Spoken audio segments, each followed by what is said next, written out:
Okay, it's 6 o'clock and welcome to Thursday Garden Chat, the weekly public service broadcast from Garden Masterclass. And Anne is not with us today, but we got Claire Greenslade, who many of you will now be getting to know, formerly head gardener at Hestercombe, and now she manages a couple of walled gardens for a private client, and is doing more stuff for Masterclass, which we're very pleased about. Just running through events coming up to remind you of Knepp Walled Garden on the 9th of June. I think there might be just a few tickets left for that. Wonderful opportunity to see this very groundbreaking treatment of walled garden with head gardener Charlie Harper and Professor James Hitchmore. Then 20th of June, there are again a few places left for a visit to James Hitchmore's new garden in Somerset. The 30th of June, it's not an event we're organising, but it's being put on by Tuppenny Barn, who are really up there on the social and therapeutic horticulture side of things. They're organising a symposium very much for around the issue of horticultural therapy for military veterans. So if you're interested in this whole area of horticultural therapy, do please look at the diary pages on the website. And you can then link through to Tuppenny Barn to find out more about this event. And then going into July, we've got two events. John Little, New Brownfield Landscapes. John Little in Essex with his very innovative low fertility substrate, ex-demolition waste, wildflower growing. Really, really inspirational guy, an inspirational place. And then the Charleston Garden Festival, where we've got a presence there. Anyway, to find out more about these and for the upcoming Thursday Garden Chats, do please look at the diary pages on our website. Now, for the last few years, one of the things we've most successfully done has been the naturalistic planting design course. We're going to be running that again starting at the very end of September. So if you're interested, do have a look at the website. There's a whole page about it there, and I shall be opening early bird tickets on that over the next couple of days. So I think now over to Bristol, which I'm very excited about, having lived there for many years, and Claire has been talking to one of the local residents. Over to you, Claire. Hi there. So tonight we are talking to Matthew Symonds. So I've known Matthew, we think, since about 92, 93. Matthew and I both studied in Bristol at what is now the University of the West of England, and we studied a degree in fashion and textiles. And we've both ended up being in love with gardens. To me, there's a massive overlap with texture, colour, pattern, movement, style, but maybe that's another chat. What we are talking about today is a project that Matthew is involved with called the Bedminster Secret Gardens. So Matthew, I wondered if you could just give us, what is it? What is it all about? Well, Secret Gardens is an open garden event, but it's kind of different from most open garden events. We all know the Yellow Book or lots of village open gardens where you go to see quite large, big open gardens. But this is quite special because it's small urban gardens. And if you know Bedminster at all, you'll know it's lots of terraced housing, quite close-knit houses, not somewhere you'd think about when you think of gardens. So it is a bit of a surprise when you come and visit Bedminster Secret Gardens. And this is on next weekend? It's on the 14th and 15th of June, yes, on both days from 12 till 5, yes. How did this project start? Well, I have to go back a little bit before Secret Gardens to kind of give you where it all began. So around about the sort of 2000s, there was a project locally called Sustainable Southville. Southville is part of Bedminster, and we were looking at how could we, encourage walking and cycling. That's what we were looking to do. And we thought what we really want to do is, plant lots of street trees and put planters in and do all those things that make streets nicer and less dominated by cars. But as people will know, if you try and dig up a street, you're going to hit a pipe or a cable, and utility companies don't like it. So what we thought about then was, well, how else can we green up our streets to make it nice for walking and cycling? And we thought about front gardens. Now, there aren't big front gardens in Bedminster either, but we thought, well, if we could just get people to, maybe plant trees in their gardens or take care of their front gardens a bit more, then that will do the same sort of thing. And we don't have to worry about utility companies who won't like us digging up the roads. So we decided to have a front garden competition. And the first year we thought we'll ask people to nominate themselves for a front garden competition. Complete failure. Nobody did. So we about 2 people did. So after we waited a few weeks and nothing happened, we thought, well, we need to do something different. So we actually decided to turn it around, and we thought, well, we won't wait for people to nominate themselves. We'll just go out and give people awards for anyone who's got a nice front garden or made an effort. So we started, and it was only about 30 streets we did. We went around and we had made a poster which had a lovely sunflower on the front and a letter on the back saying, thanks for looking after your garden. It's making a really nice contribution to the neighbourhood. Here's a good garden award. So we went around people's letterboxes and posted these through anybody. Oh, that must be lovely getting that. Nice garden. Well, and what we were completely blown away with was what happened next, because people just put them up in their windows. And we didn't expect people to do that. And they just were everywhere in these streets where we'd put them up. So we thought, right, this we've hit something here. So that was in 2004, and we've been doing the front gardens ever since. And we now cover over 500 streets, and we've given out about 50,000 good garden awards each year, all done with volunteers who go around and give them. And it's really kind of changed how a lot of people's perceptions of front gardens. So that's how it started with front gardens. But then we started to think about, the wider green space. And although gardens aren't big in BS3 where we are, if you combine lots of small gardens together, there's actually quite a lot of green space. So we wanted to do something that actually highlighted small green space, private gardens, and inspire other people to plant more and do more, because it's good for wildlife and it's good for, good for everybody who gardens, as we all know. So it was 5 years after we'd started the front garden awards that we decided, there was 9 of us got together the first year, and we decided to hold an open gardens event. And as I say, it was these are small city gardens, so they are not big. And we started off that first year, and it was just lovely. It was great. It was only a small number of people did it, and not huge numbers came. But from that early sort of small seeds, we've now done it since then. We've probably done about 12 or 13 of these. We haven't done it every year, and we had to do it online for COVID. But this year we've got over 40 gardens now taking part, which is pretty amazing. And they're so diverse. They're not big, but they show a huge variety, from cottage gardens to tropical planting to very modern designs to much more kind of recycled ersatz kind of interesting collections of plants and pieces. So it's really inspiring for people to see and to come into a small space that they can relate to, and think, I could do this in my small garden. So that's where it started and how it's grown into such a big That's incredible. And do people now put themselves forward to open their garden, or do you bully them into it?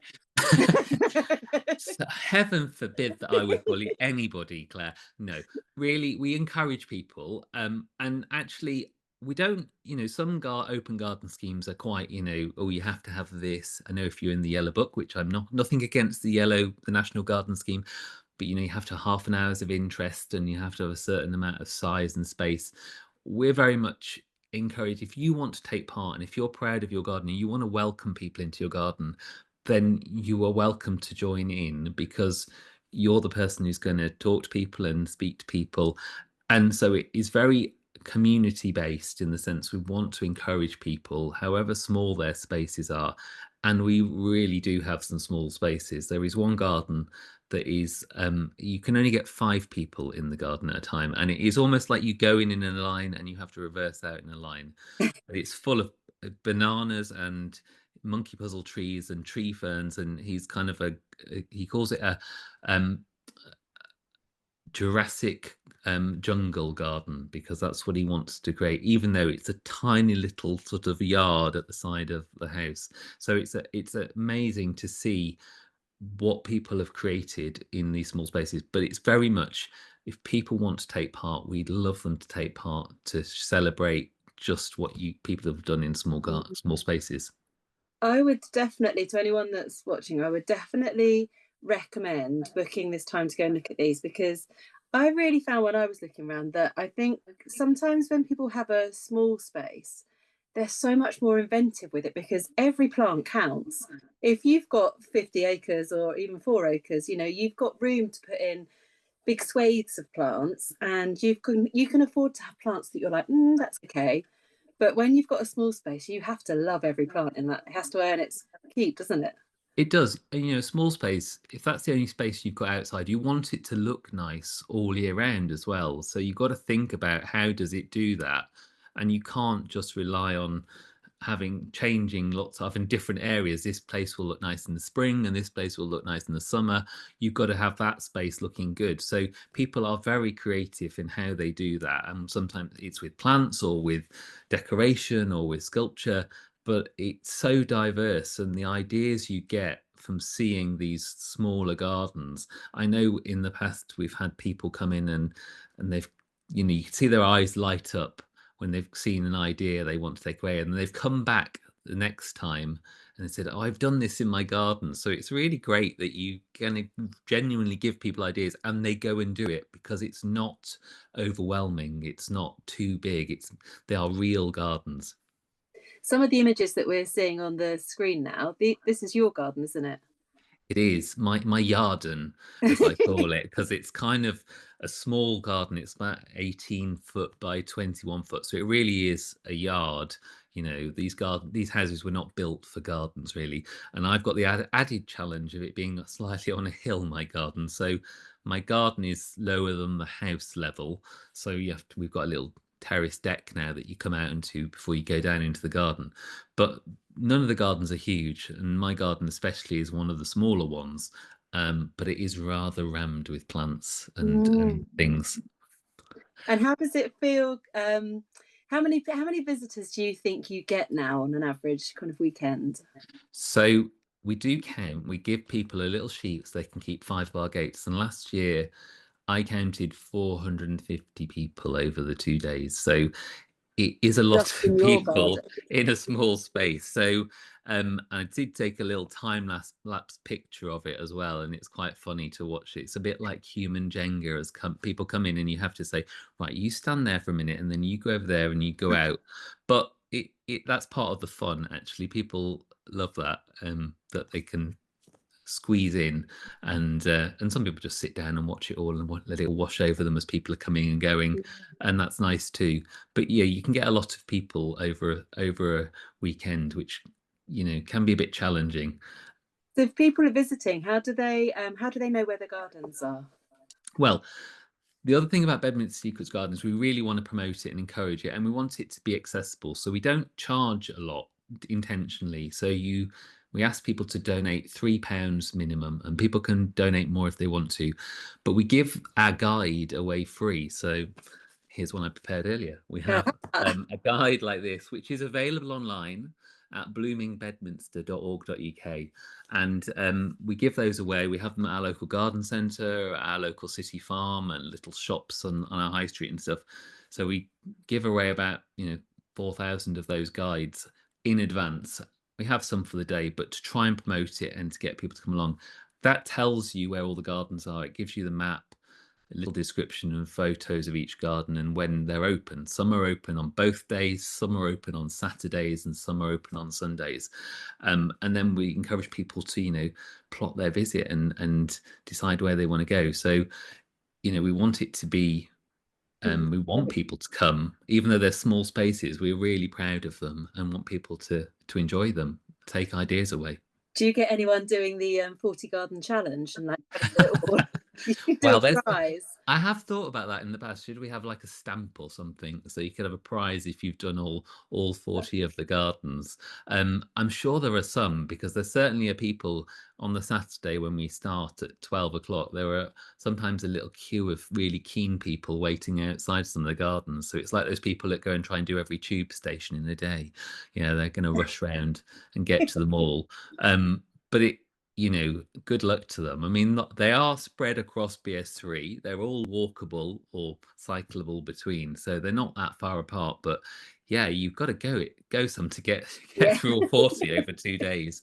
So good luck. How does it feel opening your garden? Do you constantly say to visitors, "Oh, you should have seen it last week"? Or oh, we all say that. So if you've ever opened your garden as part of an event, you're a bit overwhelmed on the day. You're always talking to people. You can never get time to go out and look at other gardens. So what we do is those of us who are taking part, for the month before, we pick one night a week and go and look at each other's gardens, so we get a preview, which is a really nice way of us getting to know one another and seeing what the other gardens are like. But on the day, it can be a bit, right, gates open, and then before you know it, it's 5 o'clock. You haven't been to the loo, you've not had a cup of tea, you've been constantly talking to people. But it's kind of life affirming that people say so many nice things.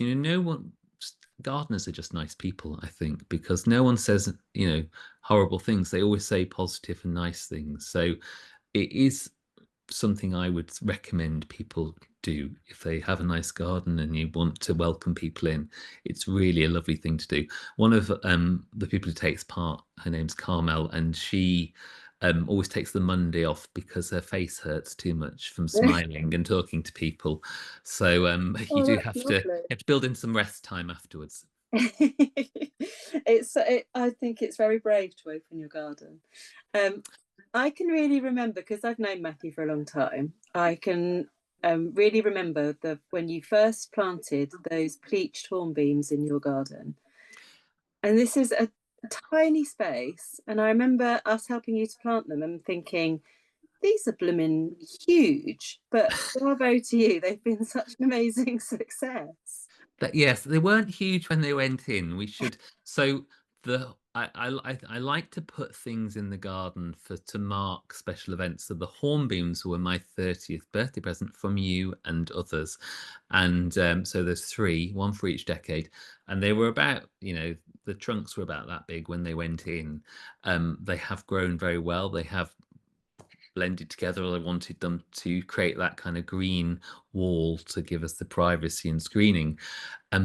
And for quite a few years after they went in, I did used to go up the ladder with my shears and keep them in train. And then I realized that actually it's getting a bit high up here and I don't feel so comfortable going up the ladder. So I get a lovely tree surgeon in called Ronnie. And so Ronnie has kept those trees in shape comes every year, gives them their haircut and keeps them neat.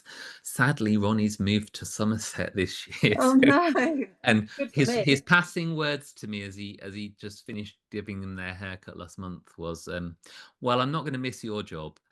Oh. So I think that was his way of saying, slide here, it's lovely. Yeah, you can see them, but I need to find a new tree surgeon to give them their haircut next year. Either that or I'll have to get a new ladder and a safety harness or something. But they are a wonderful feature in the garden. I love how they have filled out from when we planted them.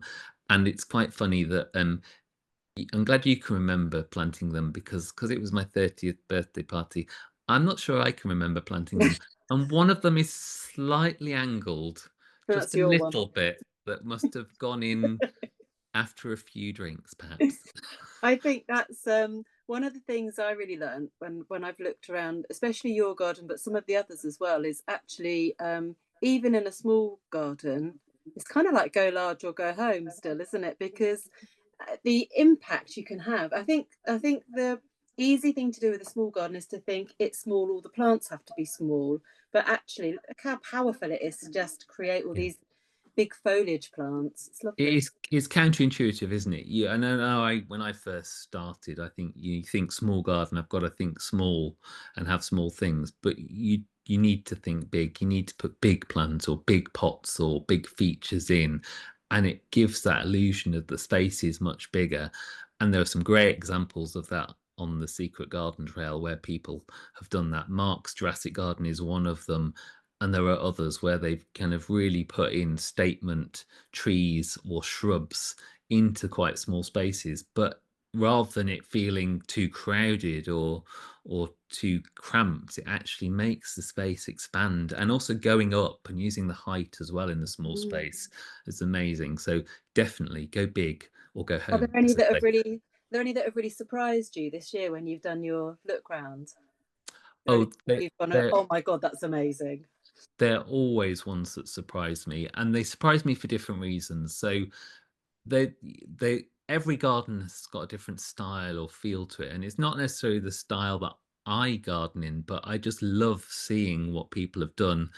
There's a guy called Grantley who his speciality is rescuing plants from the the reduced section of garden centre and bringing them back to life.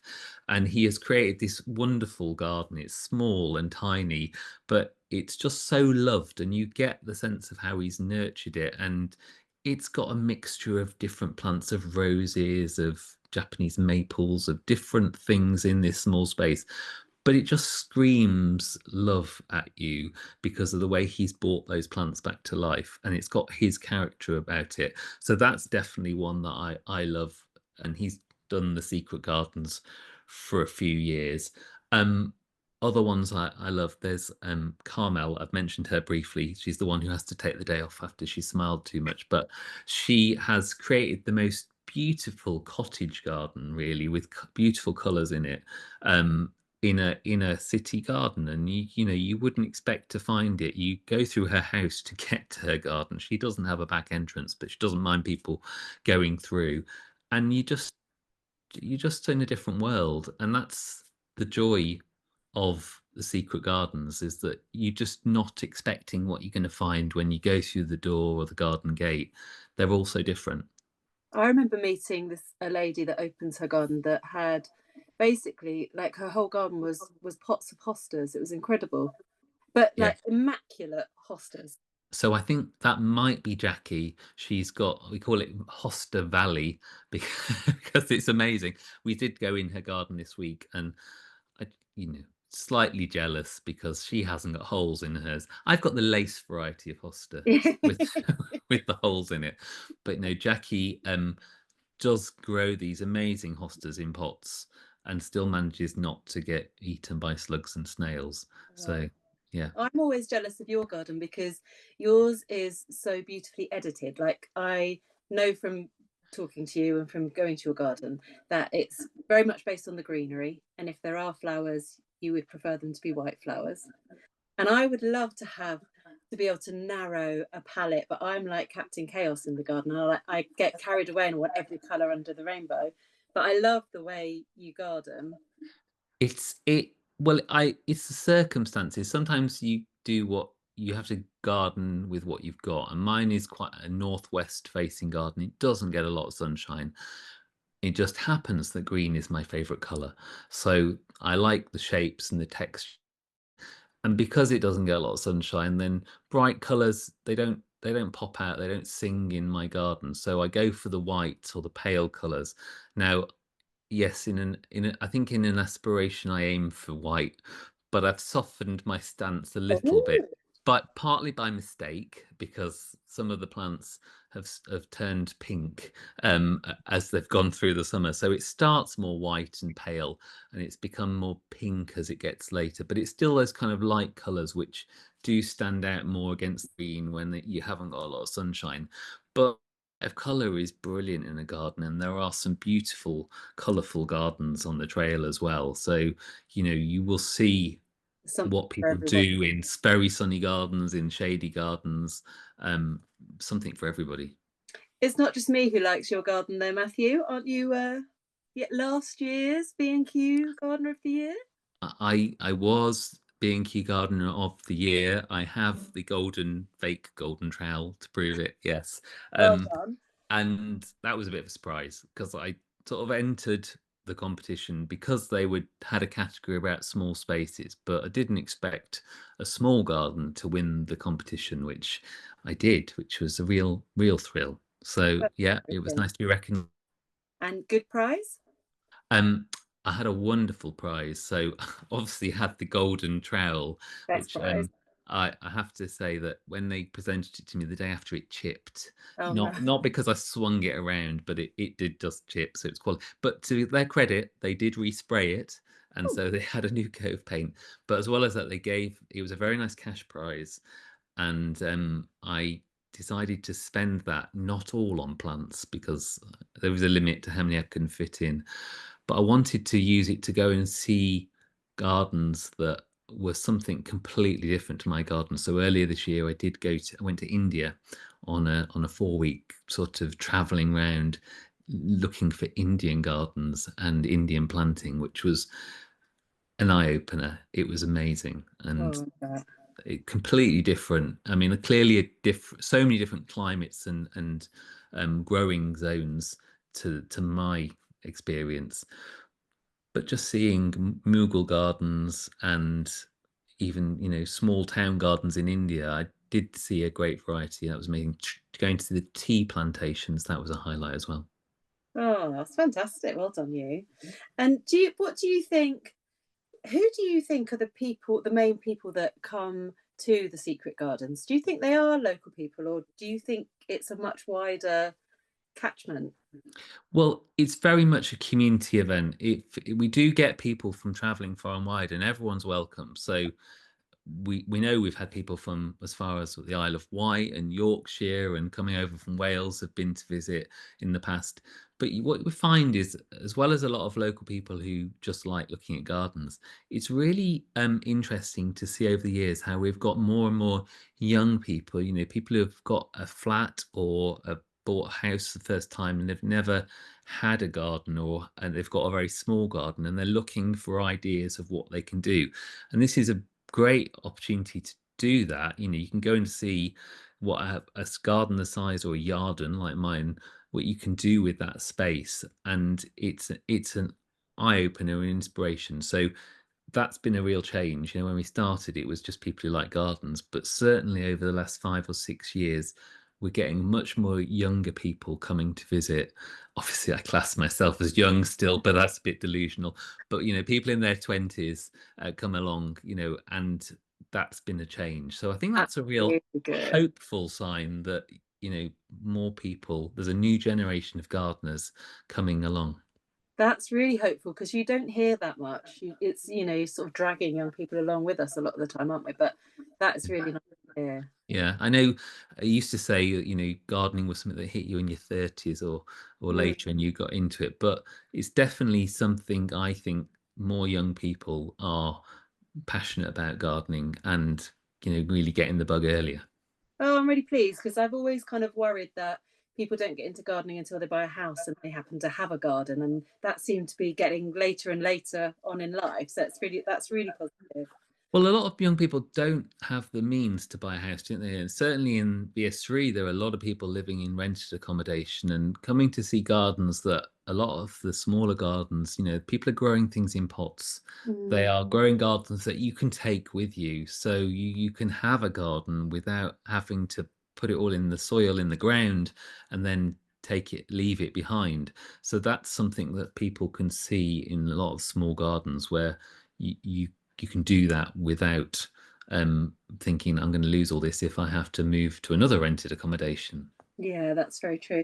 And it's just it's a really nice opportunity if you are, I'm going to use the word curious instead of nosy, but if you're curious like me, what a great way to find out who your neighbours are and to just like see 40 gardens possibly in one day.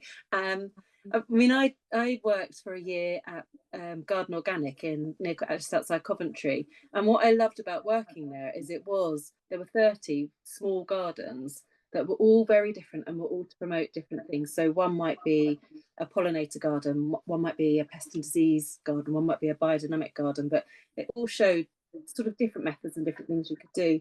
And that's such a valuable thing, because so many gardens that we visit or can visit are big stately home historic gardens, which have their value 100%. I mean, I've worked in one for years, so it has its value, but it's really lovely to see normal. Yeah, and you go and visit the stately homes, and often the gardeners will be doing their gardening early because they're only bothered by the visitors. So you don't get the chance to speak to the gardeners that often in those big gardens. But in these small gardens, you're going to the home, you're being welcomed by the person whose garden it is. So it's a great opportunity, to ask about the plants, to ask about, challenges or issues or how they've dealt with different situations.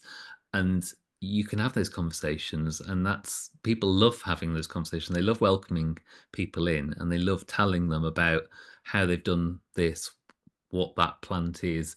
They give them that advice. You will get that at Secret Gardens, which you don't always get when you go to visit a big garden elsewhere. So I know there was one garden a few years ago where it was really lovely. This person had inherited the garden. They'd only moved into the house not long ago, and it was quite an established garden. It was lovely, but they didn't know what any of the plants were.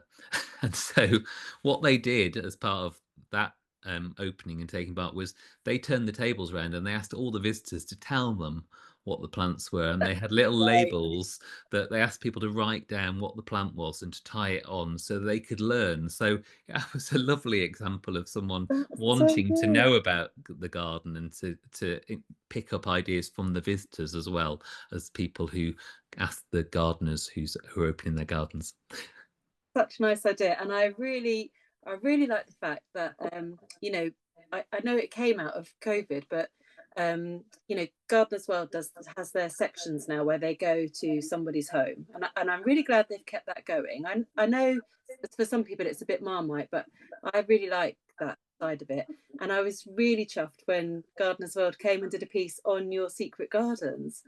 They did. So Gardeners World have come to my garden twice because of Secret Gardens. So one year, it was back in 2016, I think. The first time, what I didn't realize was one of the people coming round was a researcher for Gardeners World, and a couple of weeks after we'd had the event, they got in touch because that was just when they were starting to kind of go to an hour-long program. I think they were looking for more content, so they came and they did a film contrasting two small gardens, mine on the northwest side of the street and somebody else's on the south side, where they grew bananas and tropical plants. So it was quite a contrast. So that was the first time. But yes, it was really great. Last year they came back to do a piece just about the Secret Garden Trail, and really talking about it as much about a garden event, but as a community project, because it has sort of become one where people are, getting to know one another, sharing ideas,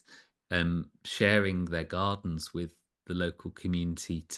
It's a real community growing event rather than just a kind of a visitor event.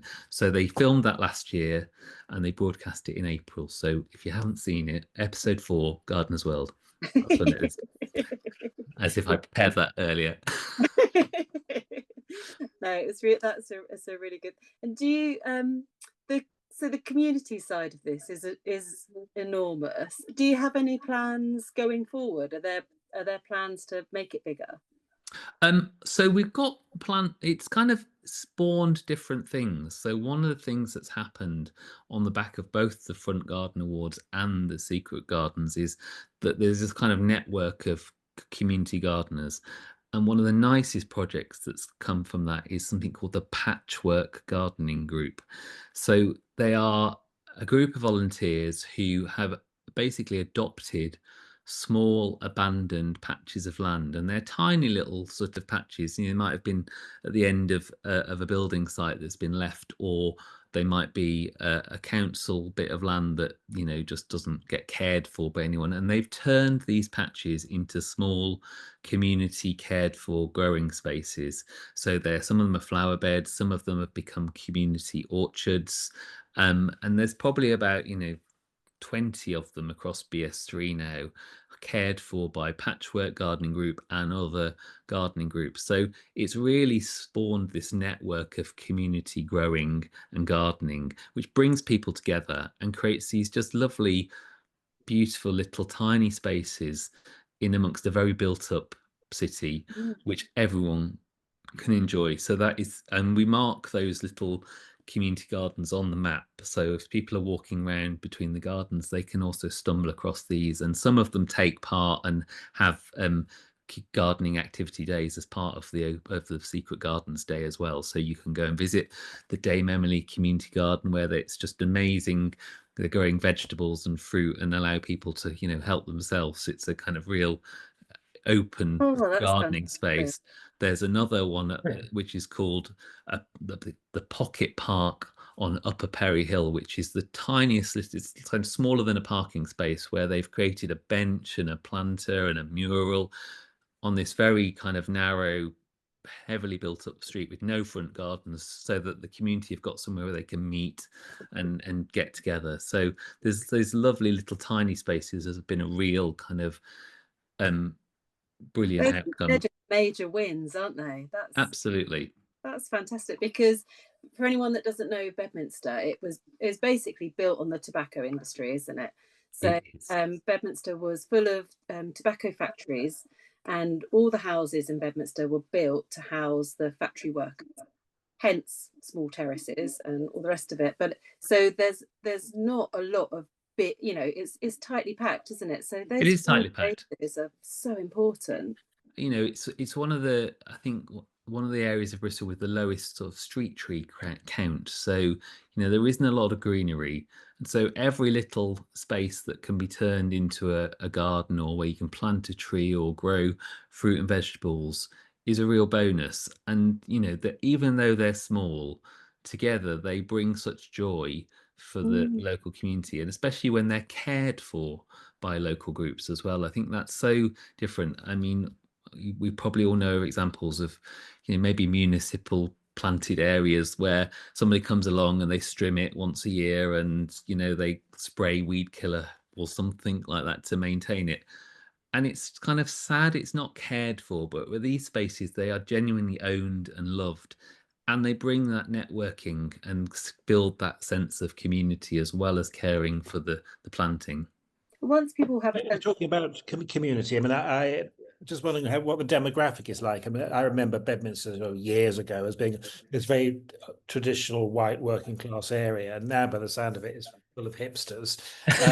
Like this. And I also remember, you know, certain kind of community tensions actually back in the day over, you know, people with very different lifestyles moving in. I mean, have you got a good demographic? I'm just wondering whether there's, you know, there's that English working class tradition of the bedding plants, and have you got any of that? So there are some gardens where you see that kind of style, and you know, people open their gardens. They range from, you know, in their late 20s through to kind of up to 60s and 70s. So it's definitely a wide range of people take part in Secret Gardens, but in the community projects as well, you know, you get a real broad range of people. So the people who have lived here from the time when it was the tobacco factories, and, you know, a lot of people worked in the tobacco factories, but also the newer people who've moved in. So it's definitely changed and become a more diverse community and a wider range of people. But there are definitely people who are still around from that generation who've lived here, lived through the factory days. So it's quite interesting. And, you know, the idea of it's, tensions do occur, don't they, when communities change and new people come in and different people with different ideas. But this is the strength of the kind of gardening projects. It brings those people together around something that they all have a common interest in and a common love for. So that's kind of a real kind of win. It was. Do you remember when in the early 90s, when Matthew and I were at Bower Ashton College there, you definitely, as a student, there were definite pubs that you wouldn't drink in. It's very near where Bristol City play, so there was often quite a lot of violence on football days, home games, and there were definite pubs as a student that you'd walk into town rather than drink in Bedminster. But now the tobacco factory is a pub, is a theatre, is a restaurant, so it's very it'd be different to when you last went there, I think, Noel. pay Yeah. another visit. You need to come Of back course, again. they you mentioned the city farm, the Windmill Hill City Farm, which I think was founded back in the It was. maybe even the I 1970s. think, yeah, it Well, was. that was one of the pioneer city farms. And could you tell us a little bit about Windmill Hill City Farm? Yeah, absolutely. City Farm, which is taking part in the Secret Gardens as well. It's an amazing site. It's quite a large city farm in an urban area. So as well as having, the animals, they do have sheep and pigs and goats. They have an amazing community allotment where they also grow plants which they sell. It also has activity spaces and a nursery and stuff. One of the wonderful things that they've done in the last 10 years is used to have a car park at the front, and they took the brave decision to get rid of their car park and turn it into a garden. So they dug up the tarmac and created a front garden for the city farm, which is now used for summer activities, for people just to sit and meet and enjoy. They have markets there. But the city farm is on our trail, and you should definitely pay a visit there. It's a delight. It's just off Bedminster Parade, where you've got the shops and the supermarket and the buses, and then you come to the city farm, and it's like you're in a bit of the countryside in the middle of the city. Yeah. And it's got a good cafe. It's got a great cafe. Yes, Yes, we must mention cafes and food. Yeah, because it's an essential part of any British gardening opening is tea and cake. Absolutely. Don't worry, there are plenty of opportunities for tea and cake. Some of us have been baking already and are starting to fill our freezers ready to get people like Claire who come along and volunteer to sell tea and cake to the masses. So yeah, we will be offering a wide variety of teas and cakes, and all of those are marked in the Secret Garden Guide, so you can find out where to go from cake to cake. I'd say Matthew does the best cake. Oh, you will say the nicest things, Claire. But yeah, well, I offer a range of vegan and gluten-free cakes for those who like that sort of thing as well. I worked recently with a flower grower in Somerset who is of Philippine origin, and she said that she wanted to open her flower farm to people, and she couldn't understand why people weren't coming. And then she realised that British people need a cup of tea and a bit of cake to get them to go anywhere, and now it's a roaring success. Yeah, that's all you need. Tea and cake. It's essential. Wow, isn't it? Noel, have you got any other questions? I think that I was just going to ask about where people get their plants from. I mean, I remember there's the Riverside Garden Centre, which is a wonderful place, just kind of very much on the edge of that south of the river side. Yeah. But I mean, Somerset used to have amazing nurseries. I mean, it's one of the kind of real centres of the British nursery trade, but alas, no more. So, are there any other particular sources people have for good plants? Well, we're quite lucky, as I mentioned. The city farm does grow and sell some plants as well now. But North Street, which is our main high street, we've got a few plants. Some of the shops there have been there 4 years. There's an amazing shop called the Lion Stores, which is like a old-fashioned, I think, open all hours hardware store. Yes. And Derek has his tables of bedding plants and tomatoes and stuff outside. And then we have, as well as the theatre and the cafe that Claire's mentioned, the tobacco factory has a market every Sunday, and they often have plant stalls there. And one of the other things that has sprung up in Bedminster, probably on the back of the younger student population who haven't got gardens but want to grow things, is houseplant shops. We have some extraordinary houseplant shops that have opened on North Street. Because this is something that really intrigues me. Something I noticed about 10 years ago, when the whole houseplant scene suddenly shifted, and we've been. I was wanting for some time to sort of do some coverage, and it'd be really nice perhaps to interview somebody, and because it is such an interesting scene. Of course, involves so much about taking cuttings and swapping, and very commercial in some ways, I suppose, isn't it? Well, the plant shop that's opened on North Street is called Plant Studio, and she is just passionate about houseplants, and they have also they're part of our trail as well. They wanted to welcome people into their back garden behind the shop. to see what they're doing there as well. But it's a real kind of treasure trove of house plants. So that's definitely something you will see. And if you're going through people's houses, you'll see people are quite into house plants too. Yeah. They're really good at the plant studio as well, because they actually know the plants. Yes. You know, like sometimes houseplant shops, they just buy stuff in and sell it, you know, but she actually really, she knows what she's selling. She can tell you about them, which is what you want, isn't it? It's actually, she does. She really knows her stuff. I mean, the other thing that is a wonderful treat when you live in quite a built-up area, is that people put their spare plants out on their wall for free. So when you walk around the streets, it's a bit sometimes like you get a little treat when someone's, maybe they might be moving house, or they've grown too many tomato plants, or they've divided something, and you find on a front wall a little row of plants and it says help yourself, and that happens quite a lot in BS3, so that's another treat.